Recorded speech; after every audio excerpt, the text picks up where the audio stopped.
Hello, hello. Welcome back to No Me Callo. I won't stay quiet. I'm your host, Jessica Lomelin, and today we're talking about lo que llevamos, what we carry.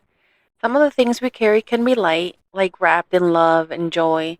There are those memories that suddenly make us smile without even realizing it. And I know one just popped in your mind, didn't it? But others, well, they can feel heavy and they weigh on us because they carry that pain we sometimes don't even know how to talk about. Not even with the people we love the most. And yes, we also carry beautiful things from our culture, our traditions, those values that maybe mom and dad and your family instilled in you so deeply they're part of your soul. But we also carry the hard things, the struggles, the exhaustion, the silent nights we cried, and those moments when we almost gave up but kept going because there was literally no other choice. So you already know, get comfortable, grab your coffee, your cafecito, your glass of wine, or maybe a cold beer because we're about to get into some chisme. Well, as you already know, life can get really heavy sometimes, but there's always something beautiful in what we carry. So let's start there. When I think of beauty, I think of the things that I carry with me, like the smell of those black beans with the pasote my mom just finished cooking, or my mom's voice telling me, Échale ganas, Jessie, tú puedes, hija. Give it your best, Jessie. You got this. Even when I was already tired, and there were many times when I was in a very dark place, struggling, and my mom always gave me this phrase. And it really helped me going. It really pushed me to not give up. So I hold this phrase very close to heart. And I also carry our Spanish language, something I've always loved because, like I mentioned in a previous episode, it's made me a bridge. It has helped me connect with my community. But it's not just the language, it's the words we've been told or we could still hear today, like the simple daughter, hija, or que Dios te bendiga, God bless you, which might sound common, but it has always made me feel very protected. O un si se puede, like yes you can. To me, that's more than a phrase. It's literally a reminder that we've always been so strong, even if the world doesn't see it. And I also carry the values my family taught me. And I know many of you will relate to the classic ya comiste o llévate un taquito, like have you eaten, take some food, because in my house, no one is left hungry ever and helping someone without keeping count just because it's the right thing to do. And this reminds me watching my mom help strangers. We'd be at the store and maybe we'd see someone walking around like carrying heavy bags and it was like either super hot or maybe it was raining. And I literally would watch my mom pull over, roll down the window and say, Oiga, necesita usted un aventón? Le doy ride. Hey, do you need a ride? Can I take you? And well, there was times when, people would be like, no, like it's fine, like I can walk. And she would be like, no, but like let me take you, like it's fine, like it's very hot outside or it's raining, like I don't mind taking you. And eventually people would be like, okay, like thank you so much. And I would be just sitting in the back seat confused and be like, do we know this person or why is she helping a stranger? And I remember there was also times where she would see like an elderly person like struggling to put things in their car and stuff, and she would approach them and ask them if they needed any help or if they needed anything. And there was also many times when we were grocery shopping, and there was like a person ahead of us, and we saw that they didn't have enough money to get their groceries, and we would hear them like tell the cashier like, "I'm sorry, like I have to put this back because I just don't have enough money." And I would see my mom grab her bag, pull out her wallet, and take out some cash and give it to them and be like, here, like, tenga, so you can buy your groceries. And she would tell them, like, here, take it so you can buy it when you were going to leave. And people would be like, no, like, I can't take it. Like, no, like, thank you so much, though. And she would, like, keep telling them, like, no, it's fine. Like, por favor, like, please take it. And they would take it eventually. And again, I was this whole thing of like, why is she helping a stranger?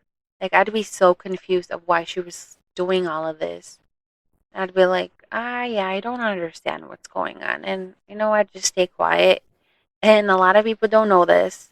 They don't know any of this, actually, because, I was the only person who was with her during these times. So I know that when she listens to this episode, she's not going to be happy with me because she's going to be like, why are you sharing that? Like, oh my God, I'm so embarrassed. But not embarrassed because she feels like it was a bad thing to do, but she never likes to say or praise herself when she does certain things for like the community and stuff. So I know that she's going to be like, why are you sharing that? So I'm sorry, Mom, in advance, but it is what it is. I had to share it, and it's too late now. I can't delete it. So just know that it was something that I appreciate it, and up until this day, like it has changed the way that I see things and the way that I help others. Because she always taught me to be humble, to help, and if I'm helping, to do it because I genuinely want to and because I feel it in my heart, and not to be praised or to show off, because I just genuinely want to help someone. And that's what she has really taught me. So I felt like this story was important for me to share because it's something that I also carry, and it's something that she has always taught me ever since I was little.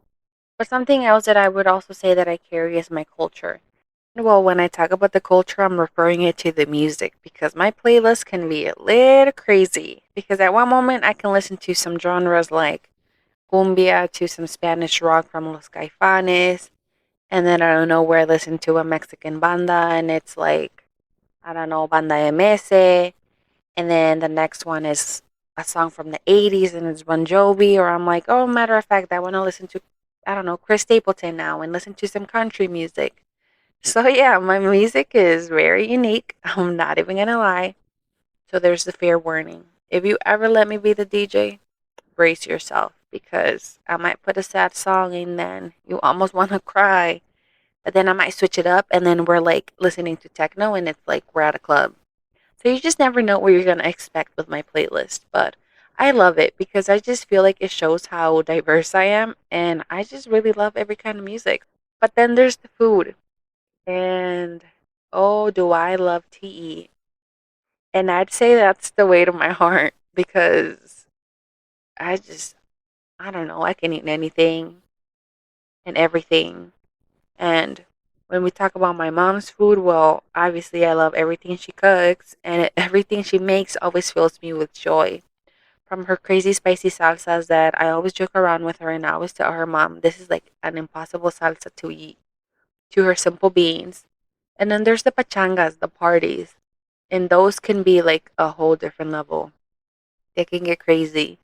And if my family's listening to this episode, they'll back me up with this because they know we can get wild. But they always make me feel so complete, happy, and at peace. Because there's no party complete without my aunt starting this whole thing of ¿Te acuerdas cuando? Do you remember when? And then suddenly we play a Mexican singer named Jenny Rivera, and then there's a whole karaoke. Or you have my cousins in the background yelling chug, chug, chug like it's a contest. But you know what? Listen, I might be in the middle of that too, but that's a whole nother story. But I also carry loyalty, just being there. Even when I'm tired, even when I just don't feel like talking, if you call, I will show up because I show up unconditionally, just because I care. Well, truthfully, that same loyalty I carry has tested me more than I like to admit. Because showing up is not always easy, as you know, and it can be heavy too. So I'd say that I carry my dad's work boots, covered in dirt, worn down after years of hard work, so he would never go without providing us. And I carry something few people know. There were days when my dad had no one to help him with his landscaping work. No one. Literally, it was just him. So I stepped up and I'd just go with him. And I remember that I would put on my uniform that was obviously not meant for me. And I would try to dress like a guy. And I would put on my Timberland boots, my red shirt, this yellow safety vest that he had, blue work pants, and my hair was tucked into a cap. And there I was by his side giving it my all. And I didn't do it to prove anything to anyone, but because he was my dad. And even if the world said I just didn't belong there, I knew he needed someone. And I couldn't just sit there and just watch him come home tired. He was dirty and he was stressed out trying to figure out how he would get everything done. And even though he always had this strength and he would have a face like I can handle everything and anything and I got this and I'm going to figure it out on my own, at least I couldn't let him do it alone. And I remember one evening during dinner, he was sitting across from me at the kitchen table. And I was like, what if I go with you? Like, I can help. I'm like, just teach me. I can do it. And he gave me this look like, what? Like, no, of course not. It's too hard. But I kept asking and asking until he said yes because I can be very persistent. So I had to wake up at 5:30 a.m. And because by 6 a.m. we were out the door and then by 6:30 a.m. we were already working. So I'd put on the work clothes and get to it. And I did this for 3 summers. And sometimes even after school, I'd go home and change and then head out to work with him too. So there I was, mowing lawns either under the sun or the rain, and carrying the leaf blower, using the tractor, and getting just the job done together. And we would get home around like 7 or 8 p.m., and I was like drained. And I'd shower, eat, and I would just like literally knock out. I had no time to want or to even check my social media. I just would go to sleep and then do it all again the next day. And I remember how people looked at us. I would even ask my dad, like, is that your girl? Like, who is she? And then there was others who knew me and would ask me, like, why are you doing that? You're a girl. I wouldn't do that. But for me, it was never about proving anything. It was just, that was my dad. And no matter how tired I was or how hard it got, I was going to be there for him always. And it wasn't to show I could do a man's job either. Like, I did it out of love. And I just didn't want him to carry the burden alone. I wanted us to carry it together, like a family. And I won't even lie, there was times where I just didn't want to go anymore. And I was like, why do I have to go to work? I see my friends enjoying their summer breaks and hanging out with each other. Whether it was my mom with her phrase, the phrase that I mentioned in the beginning of this episode, the tú puedes, hija, you can do it. And then I would look at my dad. He was tired, but with that grateful look in his eyes. And that gave me all the strength to keep going. Because that's life, right? We just keep going. And we carry the weight even when it's not only ours. And well, thanks to that, I did learn that resilience isn't just about getting back up after you fall. It's about showing up again and again, even when you're tired, even when you feel like you've got nothing left. And as many of you know, I work with survivors of human trafficking and domestic violence. And whether I'm working directly with someone or in rooms where our communities are often ignored or overlooked, I always think about my dad. I think about those long days in the sun when I learned that strength and love are the same thing. That when you truly love someone, you'll be there no matter what. And I carry with me the small victories that make everything worth it. Like when someone who went through something dark finally finds their voice and their power. Or when I see people coming together to fight for justice. Or when someone who was once at their lowest is now standing tall, fighting back. And yeah, those wins don't erase the exhaustion or the pain, I know, but they remind me why I'm still here, why I keep fighting, and why I won't give up. I know we don't always get to choose what we carry in life. Some things, just come with family, with culture, with history. And no one really asks us if we want to carry them or not, right? I get that. But we can sure decide what we want to carry moving forward and what we're ready to let go of. So I chose to carry the strength my dad gave me, that loyalty I learned working by his side, and a work ethic that no one can take away from me. And also my mom's kind heart, always helping others without expecting anything in return. But I also hold my culture, the language that connects me to my people, and the compassion that keeps me going even when everything feels very heavy. But I also learned to let go of the idea that I have to do everything on my own. Because I shouldn't, and asking for help doesn't make me weak. I left behind the belief that resting is for the weak. And I broke that silence that tells us that we can't talk about the hard stuff, the things that really hurt. Because I'm not going to lie, I've been through some dark times, which I will share more about in future episodes.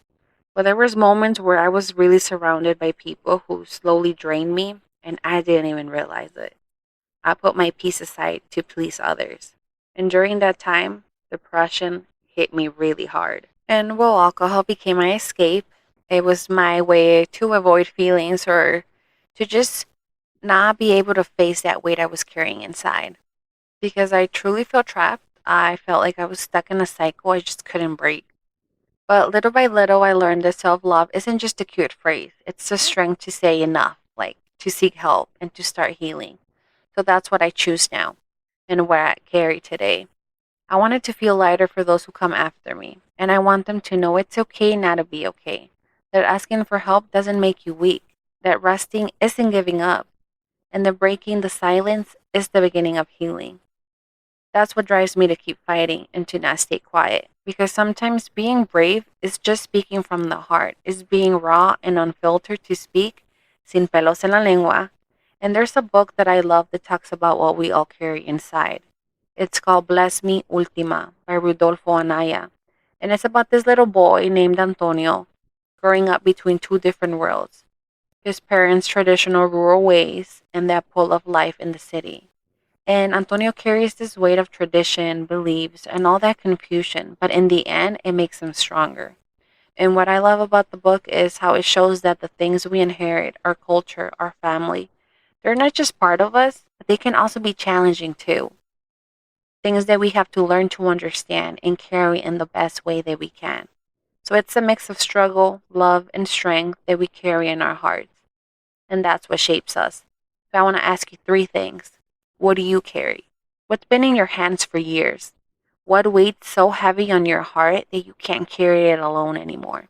So maybe today is the day to decide what you'll keep and what you'll finally let go of. Because we are more than our wounds. We are more than the work we've done, the sweat we poured out, and the judgment we've endured. So you already know, don't forget to subscribe and share this episode with someone who might need it. If this is your first episode, I invite you to go check out the others too. In the description of this episode, I will include the link to the book I mentioned today. And for those who want to see how my dad used to have me out there hustling doing landscape work, I will also share a video he recorded of me while we were working together. And remember, every Friday there's a new episode. Next week's episode is called Este no es tu lugar. This is not your place. And I'll talk about those spaces where you're made to feel like you just don't belong. Whether it's with men, with women, or just in life, when they try to make you feel like you're not enough. I'll share my personal story about how those words and looks tried to silence me and how I found the strength to break the cycle and take up my space. So I'll tell you how I decided to flip the script and say, this is my place. So don't miss it. Thanks for joining me on No Me Callo, I Won't Stay Quiet. I'm Jessica Lomelin. Until next time.